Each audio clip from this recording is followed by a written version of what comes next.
Bonjour à tout le monde. Je m'appelle Léa Pedrono. Donc, je suis très contente de vous accueillir ce matin. Je serai juste, mon rôle sera juste de facilitateur de la conférence. La conférence est Manifeste pour une agilité soutenable. C'est animée par Nicolas Lochet. Cette session, comme vous le savez déjà, sera enregistrée dans son intégralité. Pour les questions, oui, vous avez déjà remarqué mon petit accent mexicain, donc on va éviter les mots compliqués. Alors, pour vos questions, vous savez, la partie del chat, c'est activé normalement, donc vous pouvez faire activer si vous voulez. Et on va les prendre à la fin de la session. Du coup, ça va être à peu près 40-45 minutes de présentation. Et après, on passera à la partie questions. Donc, avant de passer la parole à Nicolas, je vous remercie à les sponsors Gold, Michelin, Valence, MPC, Semvalue et PMI France. Parce que c'est grâce à eux qu'on a ces 2 journées qui sont très riches en conférences et en contenu. Donc, je passe la main à Nicolas. Nicolas, c'est à toi. Super, merci Elvia. Juste avant de commencer, vous voyez mon support est partagé directement dans mon flux vidéo. Donc si besoin, vous pouvez tout simplement aller sur ma vidéo. Vous avez 3 petits points qui s'affichent en haut à droite et vous pouvez épingler pour être sûr que voilà, je reste bien à l'écran. Ça sera plus simple pour suivre. Bon, et effectivement, merci aux sponsors, parce que sans eux, c'est pas possible de faire ce genre d'événement. Et donc, on va passer un petit peu de temps pour nous discuter de ce que c'est qu'un manifeste pour une agilité soutenable. Démarrons. En 1989, j'ai vu un film qui allait marquer ma vie. J'avais 12 ans, et ce film, c'était Le Cercle des Poètes Disparus. J'ai tout aimé de ce film. La musique de Maurice Jarre, la mise en scène de Peter Weir, le scénario bouleversant de Tom Schulman et le jeu d'acteur d'un Robin Williams dont je suis sûr que nous serions nombreux à vouloir l'avoir pour professeur. Mais c'est surtout une phrase de ce film qui a profondément résonné en moi. Cette phrase, c'est une citation du livre Walden de Henry David Thoreau, et elle dit ceci : « Je m'en allais dans les bois, parce que je voulais vivre sans hâte. Vivre intensément et sucer toute la moelle de la vie. Mettre en déroute tout ce qui n'était pas la vie pour ne pas découvrir à l'heure de ma mort que je n'avais pas vécu. Ne pas découvrir à l'heure de ma mort que je n'avais pas vécu. Cette idée ne cesse de me poursuivre. Pour tout vous dire, c'est même un peu angoissant. Qu'est-ce que je pourrais faire d'utile dans ma vie pour qu'elle vaille la peine d'être vécue ? Pendant 11 ans, j'ai travaillé dans l'industrie des jeux vidéo. Et j'avais une forme de réponse. En créant des jeux, j'offrais du rêve à des millions de personnes. Je leur permettais de s'évader un instant de leurs univers et pouvoir, à travers des expériences émotionnelles, créer des environnements pour mieux accepter la réalité. Quand je suis parti de cette industrie, cette idée de ne pas découvrir à l'heure de ma mort que je n'avais pas vécu ne m'a pas quitté. Je laissais une industrie où jamais je n'avais eu l'impression de travailler, où l'agilité était tellement naturelle que nous en faisions tel Monsieur Jourdain sans le savoir. Pourtant, partout ailleurs, je ne voyais que souffrance, des gens malheureux dans leur travail, des organisations pyramidales qui ne réussissaient qu'à priver les gens de leur liberté, des silos qui n'étaient efficaces qu'à opposer des personnes entre elles. Et bien sûr, des projets en échec systémique. Naturellement, j'ai voulu combattre tout cela. Cette expérience que j'avais vécue dans les jeux vidéo, j'ai voulu la reproduire ailleurs. Ce qui me semblait évident, simple, basique, comme dirait Orelsan, j'ai voulu le transmettre. Bref, je suis devenu coach agile. Cela fait maintenant plus de 13 ans que j'accompagne les équipes, les managers, et les organisations dans leur transformation agile. J'ai connu les débuts avec Scrum et Kanban, l'émergence des approches produits avec le Lean Startup et le Design Thinking, l'agilité à l'échelle avec les entreprises libérées et bien sûr Safe. Depuis le temps, je ne compte plus réellement le nombre de personnes que j'ai pu accompagner. Et si ça peut être une indication, j'ai plus de 2000 contacts sur mon profil LinkedIn. Je devrais me dire que j'ai fait quelque chose de ma vie. Et pourtant, la citation de Henri David Thoreau ne me quitte pas.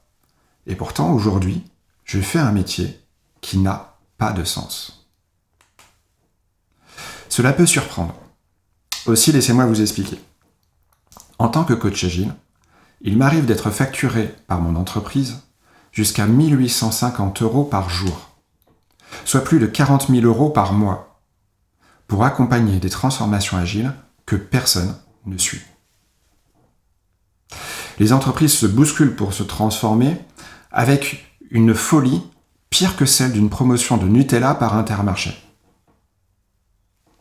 C'est comme si nous étions tombés dans ce fameux épisode de Futurama où Fry s'exclame « Shut up and take my money ». C'est un énorme gâchis.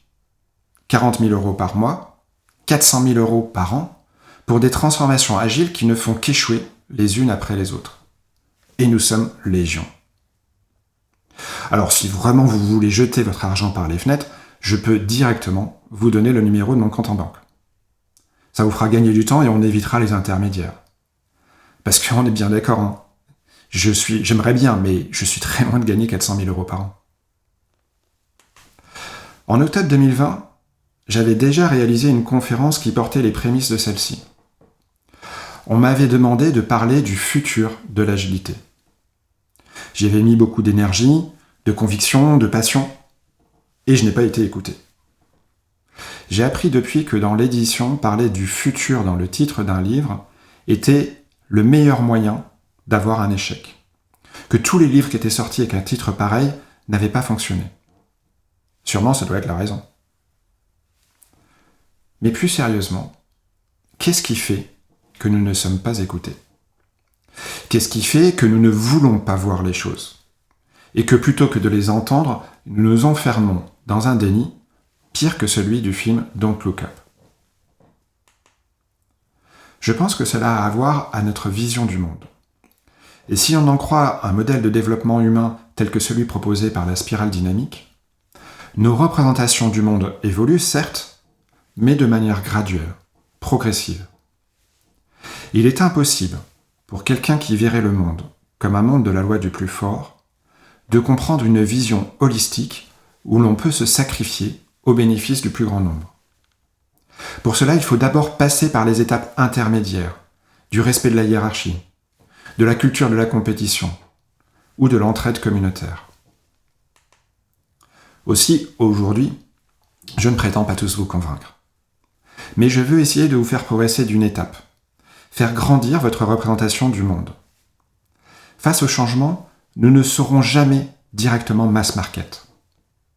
Comme nous le montre la courbe de diffusion de l'innovation de Rogers Moore, il faut d'abord séduire les novateurs et les early adopters pour pouvoir espérer franchir l'abîme.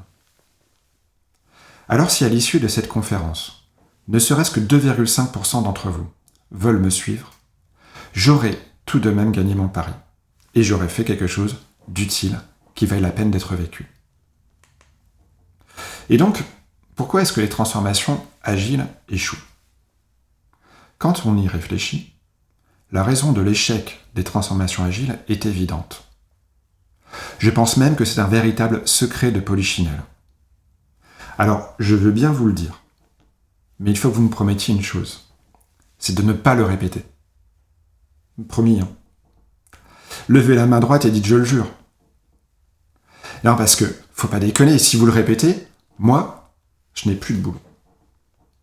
Et convenez que vu les sommes en jeu, ce serait bien dommage. Les transformations agiles échouent, roulement de tambour, parce qu'on n'en veut pas. Hop, rideau, fin de la conférence, vous pouvez rentrer chez vous. Comment ça ? Ah non, c'est un peu court, jeune homme. On pouvait dire, oh Dieu, bien des choses en somme.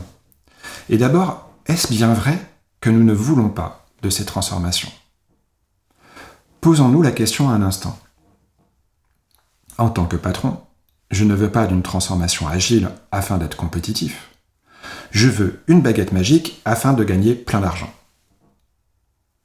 En tant que manager, je ne veux pas d'une transformation agile afin de ne pas voir mes collaborateurs autonomes remettre mon utilité en question. En tant qu'employé, je ne veux pas d'une transformation agile afin de ne pas avoir à changer au seul bénéfice de mon patron. Bon, je crois que c'est clair. Nous ne voulons pas des transformations agiles, ou plutôt nous ne voulons surtout pas changer. En vrai, ce que nous voulons, ce sont des solutions miracles. Nous cherchons une potion magique qui nous donnerait tous les bénéfices sans aucun effort. Ce n'est pas de coach agile dont nous avons besoin, c'est de Panoramix. Mais comme le dit mon ami Otis, « Patron, la potion magique, ça n'existe pas, hein. C'est dans les papyrus dessinés pour les enfants. On est dans le monde réel, là. » Et pourtant, nous continuons à faire comme si cette potion magique existait. On lance des transformations agiles sans réellement chercher à changer. Ainsi, ce que nous appelons transformation agile est tout ce que vous voulez, sauf de l'agilité.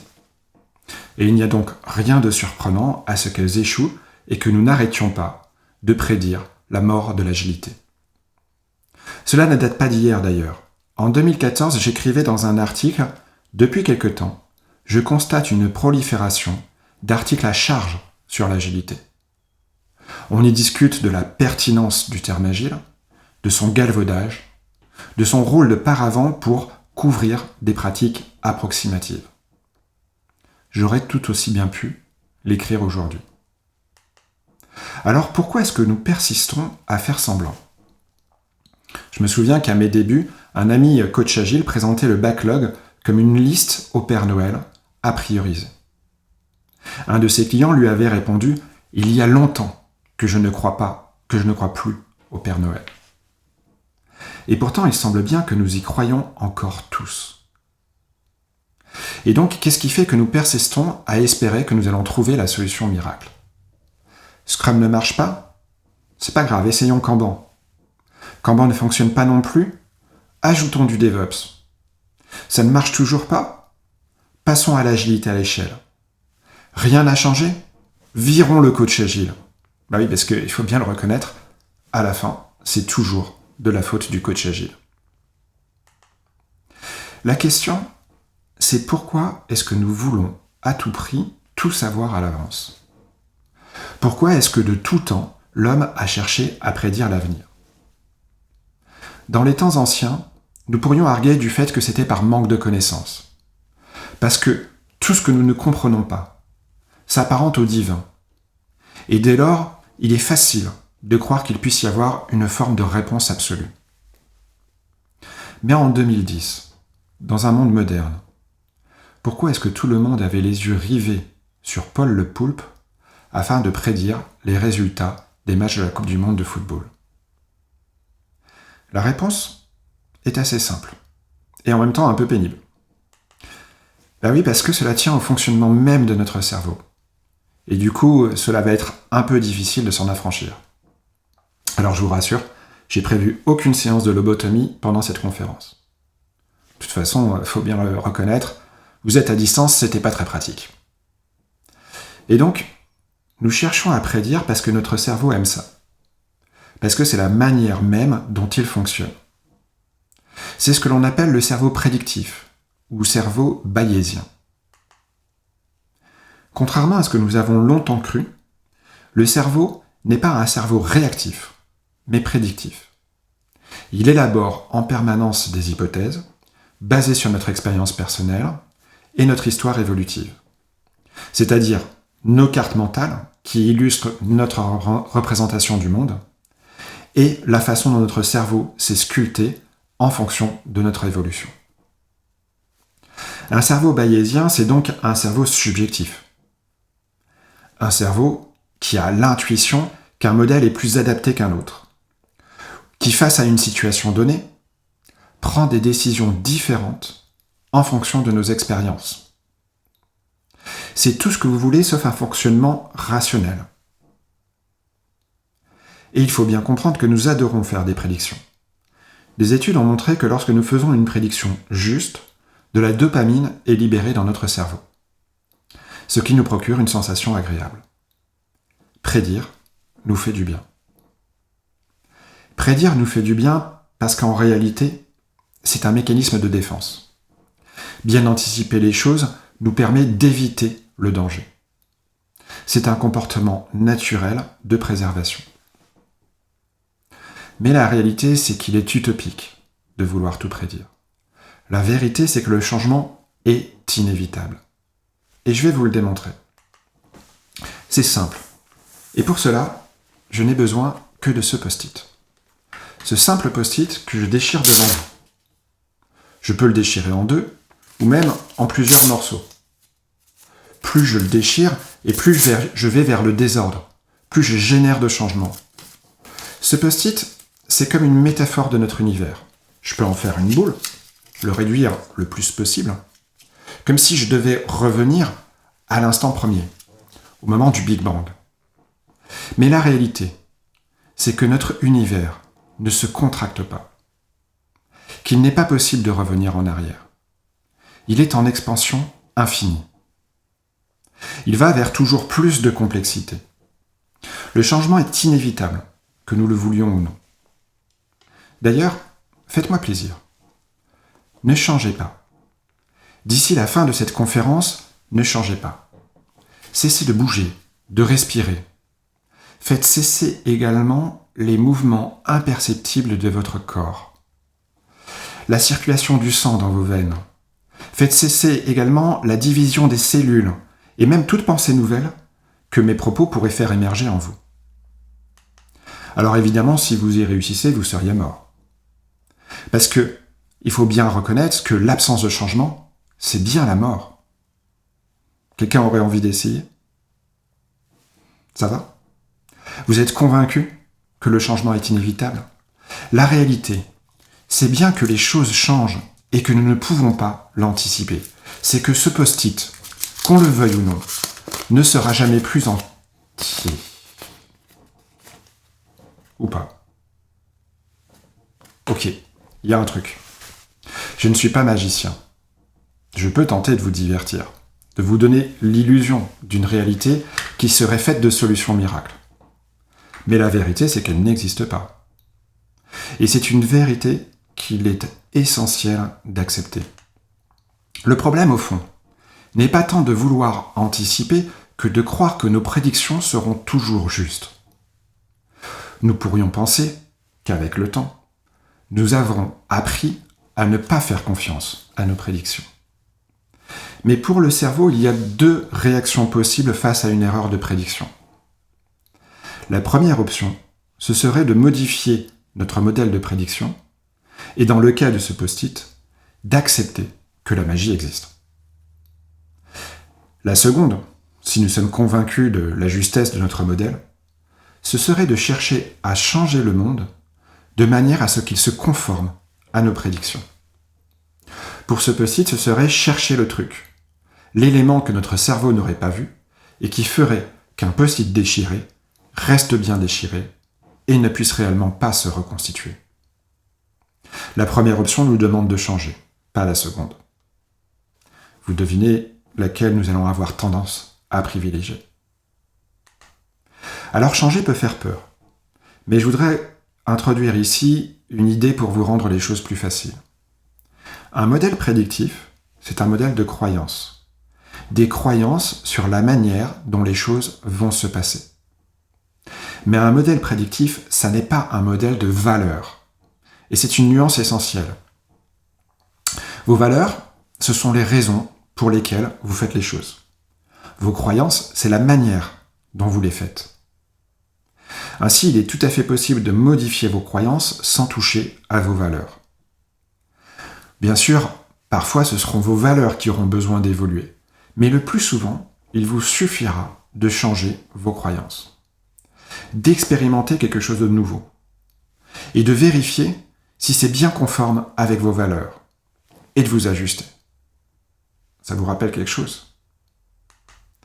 Nos transformations agiles échouent parce que nous persistons à chercher des solutions miracles. Nous sommes à la recherche de la balle en argent capable de tuer le loup-garou. Nous cherchons encore une espèce de modèle absolu, universel, qui serait capable de nous garantir le succès. Et c'est complètement contradictoire avec ce qu'est l'agilité. Mais peut-être qu'il ne serait pas inutile de revenir un instant sur ce qu'est l'agilité. Car pour que nous puissions réussir nos transformations agiles, encore faut-il que nous sachions ce que nous tentons de faire. On a longtemps cru que les approches agiles étaient simples, qu'elles ne demandaient pas d'effort. Pas de documentation, pas de plan, pas d'estimation, bref, on improvise. On ne pourrait avoir plus tort. Je pense même que l'agilité, dans sa mise en œuvre, nous demande encore plus de rigueur, voire de courage, que nos approches passées. Car au cœur, l'agilité est tout sauf une approche prédictible. Ce serait même plutôt le contraire. L'agilité, c'est l'acceptation du changement. C'est ce qui en rend difficile la mise en œuvre, car c'est un modèle construit de manière à répondre à ce changement. Quand tous nos modèles organisationnels passés se basent sur un postulat de prédictibilité. Et forcément, cela va impliquer des façons d'agir qui vont être profondément différentes. C'est pour cela qu'on n'arrête pas de vous parler de savoir-faire et surtout de savoir-être. Car face à un changement, le savoir-faire, c'est-à-dire le processus par essence figé, ne sera pas suffisant. Il vous faudra du savoir-être, c'est-à-dire une intelligence d'adaptation, capable de vous permettre de déterminer la meilleure manière de faire face à une situation nouvelle, imprévue. Je pense que c'est cette évolution d'approche traditionnelle, jusque-là basée sur un postulat de prédictibilité, vers une approche nouvelle de gestion du changement qui a fait toutes nos difficultés. Aussi, si l'on devait tenter de donner une définition universelle de l'agilité, j'ai envie de vous proposer celle-ci. L'agilité, c'est un changement de paradigme qui reconnaît l'inévitabilité du changement. Et c'est tout. Tout le reste n'est que la conséquence de cela. Tout ce que nous avions mis en œuvre, et ce, quel que soit le framework agile utilisé, n'est que la conséquence de cela. Une manière de répondre à ce changement, en le détectant au plus tôt, en s'y adaptant au plus vite, et avec la plus grande pertinence. Et du coup, si l'agilité est une approche de gestion du changement et que nous ne voulons pas changer, nous avons là déjà un début d'explication à l'échec de nos transformations. S'adapter au changement, c'est apprendre à vivre en environnement complexe, c'est-à-dire, d'après les sciences de la complexité, des environnements imprédictibles, mais également capables d'émergence. Autrement dit, des environnements dans lesquels, sous l'effet des échanges, peuvent apparaître spontanément des caractéristiques nouvelles qui n'étaient pas présentes auparavant. Dave Snowden, à travers son framework Cnaven, alors c'est totalement imprononçable, c'est du gallois, a étudié les caractéristiques et les comportements à adopter en fonction des environnements dans lesquels nous évoluons. Le connu, c'est celui de l'évidence. Il ne nous pose pas de problème. C'est celui où il nous suffit d'appliquer les recettes passées. Celui où, lorsque la lumière ne s'allume pas, il suffit de changer l'ampoule. Le chaotique, où vous pourriez répéter 100 fois la même expérience et avoir 100 résultats différents, n'est pas un environnement dans lequel nous pouvons faire grand-chose. Et l'on essaiera d'y mettre du contrôle afin de retrouver un semblant d'ordre. Le connaissable, c'est l'environnement de nos approches passées, où il peut être difficile, contrairement à un environnement connu, de percevoir les règles sous-jacentes, de comprendre ce qui nous amène à un résultat. Mais c'est un environnement où, après analyse, vous pouvez élaborer des plans de réponse en connaissant les effets. Le complexe, du coup, c'est celui qui nous intéresse réellement. C'est un environnement imprédictible, mais à la différence du chaos, si vous y reproduisez à l'identique 2 fois la même expérience, vous aurez 2 fois les mêmes résultats. C'est donc un environnement où l'expérimentation et l'adaptation sont essentielles. C'est en réponse à cela que l'agilité est née. Le problème, c'est que lorsque nous avons voulu mettre en place l'agilité, nous l'avons fait avec les recettes du passé. Nous avons voulu planifier, déterminer, appliquer des best practices. Toutes choses adaptées à des environnements connus ou connaissables, mais pas du tout à un environnement complexe. Ainsi, ce n'est pas l'agilité qui échoue, ce sont nos implémentations. Et la différence est d'importance. Parce que nous n'acceptons pas de changer, parce que nous dévoyons l'agilité afin qu'elle corresponde à nos anciens modèles de pensée, parce que nous persistons à utiliser des approches prédictives pour la mettre en œuvre. Mais tout cela ne devrait pas être une découverte. Tout agiliste avec un peu d'expérience devrait pouvoir vous le dire. Quelques recherches devraient vous permettre de comprendre les enjeux. Aussi, le problème n'est pas tant un déficit de connaissances qu'un manque d'envie de changer. Et vous connaissez d'ailleurs cette question. Qui veut le changement, où toutes les mains se lèvent? Et son corollaire, qui veut changer, où toutes les mains se baissent? Du coup, la question devient, qu'est-ce qui peut nous aider à changer? Comment faire pour que les mains restent en l'air? En plus d'être coach agile, et aujourd'hui responsable de l'expertise agile au sein du groupe Neosoft, je suis également coach professionnel. Et la première chose qu'on vous apprend en tant que coach professionnel, c'est qu'il n'y a pas de changement sans demande. Si jamais il vous est arrivé de vouloir changer quelqu'un, vous l'avez sans doute déjà tous expérimenté. Si cette personne ne désire pas changer, vous pouvez faire tous les efforts que vous voulez, elle ne bougera pas. Bienvenue en homéostasie. Bienvenue dans le monde du oui mais et de ses jeux psychologiques. Et effectivement, lorsqu'on regarde les transformations agiles qui se succèdent dans les organisations, on est en droit de se demander où est la demande. Je ne me souviens pas avoir vu le moindre COMEX demander à ses collaborateurs si ils avaient envie de changer. Et si jamais il y a là parmi vous un dirigeant qui l'a fait ou qui souhaite le faire, qu'il vienne me voir, j'ai très envie de travailler avec lui. Mais il faut bien se rendre compte qu'une transformation imposée, c'est la pire des manières de s'y prendre. Je ne vais pas rentrer ici dans le détail, mais je voudrais parler un petit peu de neurosciences, et plus précisément de neuroleadership, tel que défini par David Rock dans son livre « Votre cerveau au bureau ». Alors au passage, le titre français du livre est une très mauvaise traduction de l'anglais « Your brain at work ». Il aurait été plus pertinent de traduire le livre par « Votre cerveau au travail », de manière à garder le double sens d'un cerveau en action et d'un cerveau au bureau. Mais revenons-en à David Rock. En résumé, David Rock nous explique que lorsque nous percevons une atteinte à notre statut, à nos certitudes, notre autonomie, nos relations aux autres ou notre sentiment d'équité, nous ne sommes plus capables de penser rationnel. Un mécanisme de défense s'active, déclenche nos émotions, prépare la mise en mouvement afin de nous armer pour la fuite.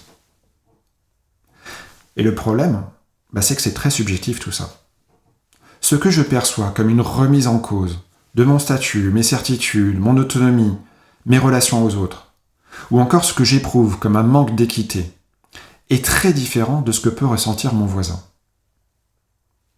Mais ce qui est quasi certain, c'est que si l'on m'impose une transformation, je vais certainement voir cela comme un danger. Aussi, pour éviter tout ça, nous ne devrions plus parler de transformation, mais d'évolution. Et nous devrions agir de telle manière à ce que nous ayons naturellement envie d'évoluer, de grandir, de progresser dans une direction. Peter Senge, auteur de la 5e discipline, parle d'aspiration au changement. Un moteur de changement bien plus efficace que la crise. Et cette aspiration, comme le démontrent les travaux de Dan Pink, dans La vérité sur ce qui nous motive, ne peut procéder que de la motivation intrinsèque de l'individu. La question devient donc, comment pourrions-nous susciter cette motivation intrinsèque? Comment pourrions-nous créer le cadre nécessaire à l'émergence d'une demande de changement?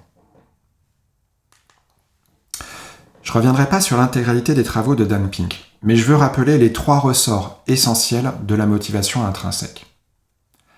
L'autonomie, qui ne se limite pas à la manière de s'organiser ou de faire, mais qui englobe également la liberté de l'individu à ne pas faire. La maîtrise, ou dit autrement le fait d'avoir les compétences pour effectuer la tâche désirée, tout autant que le fait de pouvoir s'améliorer, ou devrais-je dire évoluer, en le faisant. Et enfin le sens, c'est-à-dire la perception de l'utilité de ce que nous faisons. Pour les 2 premières, l'autonomie et la maîtrise, on peut penser que les transformations agiles y répondent. Encore que on puisse parfois se poser la question. Avons-nous bien toujours l'autorisation nécessaire à l'expression de l'autonomie ? Est-ce que le cadre de son expression est clair ? Avons-nous les bonnes compétences ou sommes-nous correctement accompagnés pour les développer afin de réaliser ce qu'on nous demande de faire ? Déjà, voyez que ça n'est plus si évident que cela. Mais pour le sens, c'est même encore pire. Qui, parmi vous, connaît le sens de son organisation ? Vous pouvez mettre un pouce levé dans Zoom si vous le connaissez. Alors, je n'en vois pas. Donc soit vous ne le connaissez pas, soit vous n'avez pas trouvé le bouton.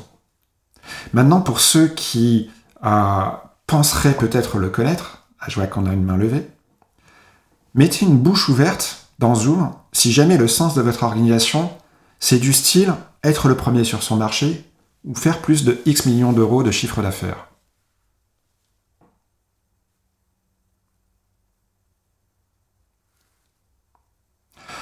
Dans tous les cas, je trouve que on peut réellement ne pas être surpris du fait que les transformations échouent.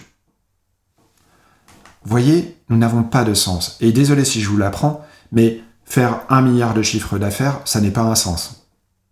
Imaginez votre patron qui viendrait vous dire « Je veux gagner plus d'argent. Tu peux travailler plus, faire des efforts et changer pour que je puisse être plus riche. » C'est ridicule, n'est-ce pas ?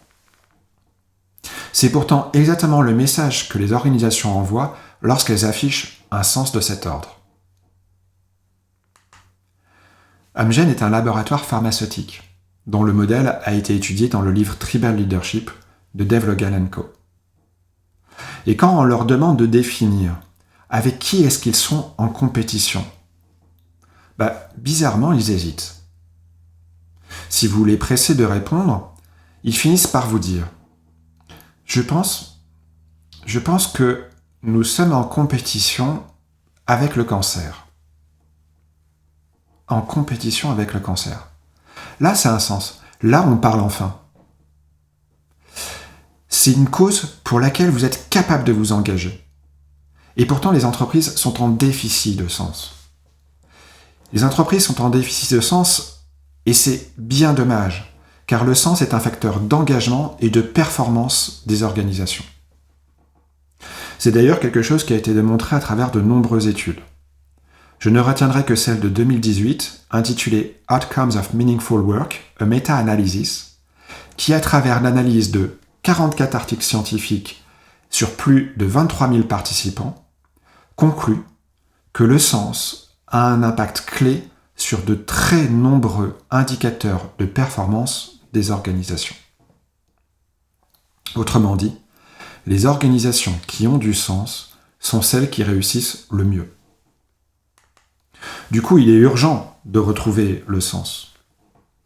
Mais si le sens est si souvent mal défini ou mal connu, ça serait quoi un bon sens ? Royce Payne et Harley Rushing, dans le livre « It's not what you sell, it's what you stand for », le définissent ainsi.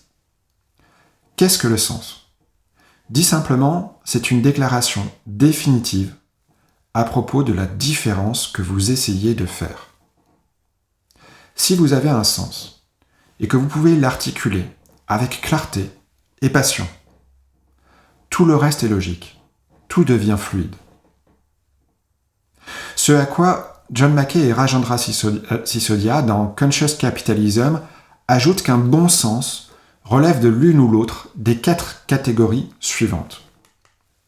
Le bon, c'est-à-dire toute forme de service aux autres, l'amélioration de la santé, de l'éducation, de la communication ou de la qualité de vie. Le vrai, la recherche de la vérité ou le développement des connaissances. Le beau, la poursuite de l'excellence, la création de la beauté, la quête de la perfection. Et enfin l'héroïque, le courage de faire ce qui est juste pour changer et améliorer le monde. Et en voici 2 exemples. Pour Zappos, entreprise pionnière dans la vente par correspondance de chaussures, cela se traduit en 2 mots. Delivering happiness. Et cela s'exprime par l'excellence de leur qualité de service. Pour Google, ce serait organiser l'information mondiale et la rendre universellement accessible et utile. Cependant, définir un véritable sens n'est pas suffisant. Encore faut-il que cela ne soit pas un masque, et que celui-ci soit un véritable filtre à la prise de décision dans vos organisations. Si vous voulez vérifier la qualité de votre sens, posez-vous la question. Quelles histoires avez-vous à raconter qui témoignent de ce sens? Lorsque vous vous appelez Bayer, et que votre mantra c'est « Science for a Better Life », je suis désolé, mais je ne vois pas où est la cohérence dans le rachat de Monsanto. Ok. Nous avons vu que l'échec des transformations agiles tenait dans notre incompréhension du changement de paradigme qu'elles ont amené. Que le fait de les mettre en œuvre en s'appuyant sur des recettes et des méthodes prédictives plutôt qu'empiriques était inadapté. Que cet échec s'explique encore par le fait que nous avons voulu imposer le changement, plutôt que de travailler le sens et de donner l'envie d'évoluer. Mais on pourrait également se demander, au fond, est-ce nécessaire de changer? Est-ce même souhaitable? J'ai longtemps été fâché avec Kotter et de conférence en conférence, son livre Alerte sur la banquise, sur les 8 étapes de la conduite du changement, avec la création d'un sentiment d'urgence, finissait invariablement dans une poubelle. Ben oui, parce que, en dehors du côté violent d'une transformation sur fond d'urgence, que reste-t-il une fois celle-ci disparue?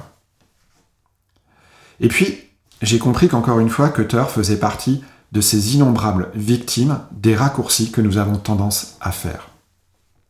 Car en effet, il ne parle pas tant d'urgence que d'opportunités que l'on ne peut rater. C'est très différent et beaucoup plus intéressant. Et nous sommes justement face à l'une de ces opportunités que l'on ne peut manquer. La possibilité de faire quelque chose qui ne se reproduira plus. Parce qu'en effet, que nous le voulons ou pas, que nous soyons déjà convaincus ou parmi les derniers dubitatifs, nous faisons face actuellement à l'un des plus grands changements auxquels a été confrontée l'humanité à travers la crise écologique. Et pour clarifier tout de suite, lorsque je parle de crise écologique, je parle tout aussi bien du changement climatique, de la disparition des espèces, de l'épuisement de nos ressources, que des inégalités économiques, du manque d'inclusion ou de l'iniquité des impacts de cette crise sur ceux qui sont déjà le plus en difficulté. Car l'écologie, il faut le rappeler, c'est tout autant notre environnement que nous-mêmes et les relations que nous maintenons entre nous. Alors, je ne sais pas pour vos organisations, mais est-ce que nous n'aurions pas là un sens qui pourrait être relativement universel? Est-ce que le sens de nos entreprises, au-delà de celui qui leur est propre, ne pourrait pas également être de poursuivre leur mission en préservant notre écologie? Et nous avons alors 2 approches possibles. Nous pouvons tout d'abord changer de manière imposée, parce que dans tous les cas, cette réalité des changements à venir, à travers le réchauffement climatique ou l'épuisement de nos ressources, va obliger les entreprises à faire les choses différemment. Cela a d'ailleurs déjà commencé. Le réglementaire est en marche. La CSRD va forcer un grand nombre d'entreprises à faire un bilan carbone Scope 3, c'est-à-dire avec l'analyse des entrants, comme des sortants, en plus du processus de fabrication. De plus, face à l'inaction des entreprises, les procès basés sur le devoir de vigilance se multiplient. Au point que la Cour d'appel de Paris a décidé la création d'une nouvelle chambre spécifique pour les juger. De manière assez ironique, après qu'elle l'ait demandé à leurs employés pendant de nombreuses années, les entreprises vont devoir faire deux choses: leur bilan de compétences et une réorientation professionnelle. Juste retour des choses, n'est-ce pas? Alors la formule n'est pas copyrightée, je vous en prie, volez-la moi et faites évoluer, faites bouger les choses. Et oui, parce qu'il s'agit bien d'un changement inévitable. Le business de la plupart des organisations repose sur l'exploitation de ressources finies. Alors l'autre approche, ce serait d'aborder le changement de manière volontaire, c'est-à-dire en autonomie, en maîtrise et avec du sens. Et nous savons maintenant quelle serait l'approche évidemment la plus efficace. Et il ne s'agit pas d'un challenge insurmontable. Je ne suis pas expert, mais les 2500 scientifiques ayant pris part à l'élaboration du rapport du GIEC, si. Et voici ce qu'en substance ils nous disent. Nous n'avons pas besoin de technologie miracle. Nous avons toutes les ressources financières et humaines pour faire face à la transition écologique. Mais nous avons une fenêtre d'opportunité qui se réduit rapidement. Et comme le disent les Anglais, don't get me wrong, il ne s'agit pas de revenir à l'éclairage à la bougie. D'ailleurs, prendre soin de notre impact environnemental et social n'est pas sans bénéfice. Des économies face au gaspillage évité. Une diminution des dépenses de santé avec la réduction de la pollution. Des emplois pour inventer des nouvelles façons de faire plus résilientes. Et évidemment, plus de sens dans nos vies. Et si nous avons tendance à être paralysés face à ces changements, c'est que nous ne nous posons pas les bonnes questions. Et que nous sommes enfermés dans notre définition de la croissance. Mais posons-nous collectivement la question. Qu'est-ce que la croissance ? Est-ce que celle-ci doit être nécessairement une accumulation de ressources auprès du plus petit nombre ? Et si la croissance, c'était une accumulation de savoir, de bien-être, allez, soyons fous, de relations humaines positives. Des relations humaines dont la plus longue étude sur le bonheur a conclu qu'elles étaient la cause principale d'une vie heureuse. Sacré changement, n'est-ce pas ? Attendez, j'ai parlé de changement. Est-ce qu'on ne connaîtrait pas, par hasard, un outil au service du changement ?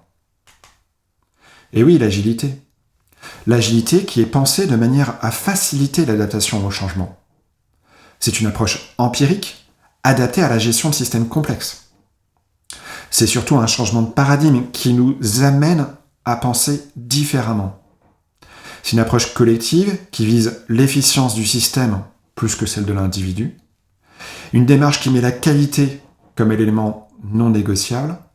Une vision dans la durée plus qu'une stratégie opportuniste. Bref, c'est exactement ce dont nous avons besoin pour faire face à la transition écologique. D'ailleurs, réfléchissons un instant. Démarrer une transition écologique commence par effectuer un bilan de l'état actuel.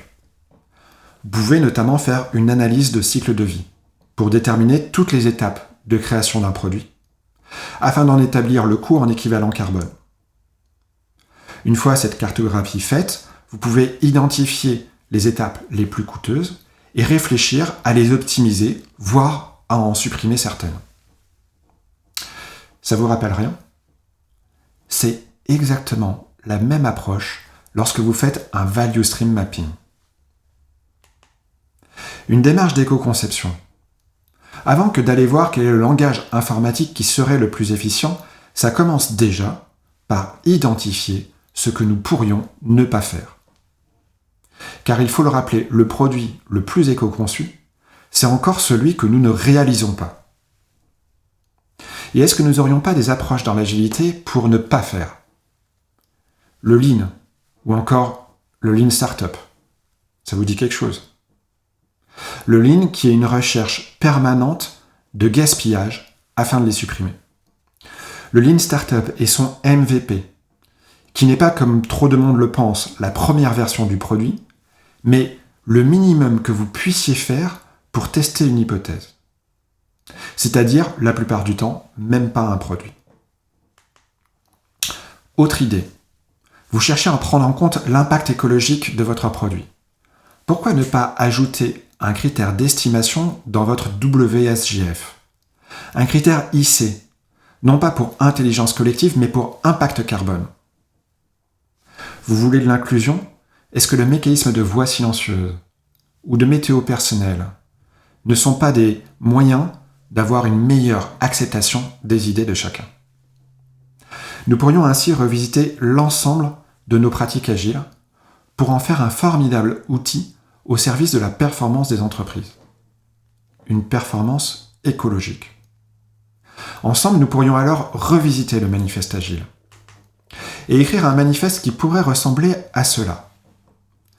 Dans un monde en mutation, où les enjeux écologiques et sociétaux sont un défi pour notre survie, nous prenons conscience de l'importance de l'agilité comme facilitateur de cette transition. Nous reconnaissons qu'en son cœur, l'agilité est une véritable acceptation de l'inévitabilité du changement. Nous mettons nos savoirs et nos expériences au service d'un monde où la performance des organisations est compatible avec le développement durable et respectueux de l'humain et de son écosystème. Nous en faisons ce que nous appelons une agilité soutenable. Et nous nous appuyons sur les 5 valeurs suivantes. L'adaptabilité l'emporte sur la prédictibilité. Reconnaître l'inévitabilité du changement et valoriser la capacité à nous adapter plutôt que de nous enfermer dans une utopie de la prédictibilité. La durabilité l'emporte sur la profitabilité. Prioriser des solutions durables qui répondent aux besoins écologiques et sociaux plutôt que de chercher le bénéfice à court terme permet de maximaliser le gain à long terme. Le sens partagé l'emporte sur l'objectif imposé. Adopter un sens commun permet de transcender les individus, d'accélérer l'acceptation du changement et de guider les actions vers un impact positif plus sûrement que tout objectif imposé. L'évolution continue l'emporte sur la transformation radicale. Favoriser une évolution graduelle et continue plutôt que des transformations radicales et disruptives permet de respecter l'écologie des individus et de leur donner les moyens d'adhérer au changement. Et enfin, le développement l'emporte sur la croissance. Dans un monde aux ressources finies, la croissance sera toujours limitée. Seul le développement de notre culture, de nos connaissances et de notre épanouissement individuel et collectif a un potentiel infini. En adoptant ces valeurs, mais aussi les 12 principes que je vous invite à découvrir en ligne avec le QR code de cette page, nous nous engageons à créer un avenir où l'agilité ne se cantonne pas à l'amélioration d'une productivité et d'une efficacité économique, mais devient un moteur essentiel pour rendre nos sociétés plus résilientes, plus justes et plus responsables. Alors, le rythme de développement soutenable ne sera plus le 8e principe du manifeste agile, mais une réalité. Et je vous remercie. Si vous avez des questions, je peux les prendre. Et vous avez là le QR code pour le coup du PMI pour laisser vos feedbacks et pour ceux qui sont adhérents, pouvoir récupérer les PDU. Est-ce qu'il y a des questions?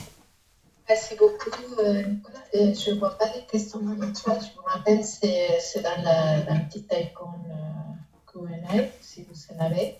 Mais sinon, moi, j'en aurais une.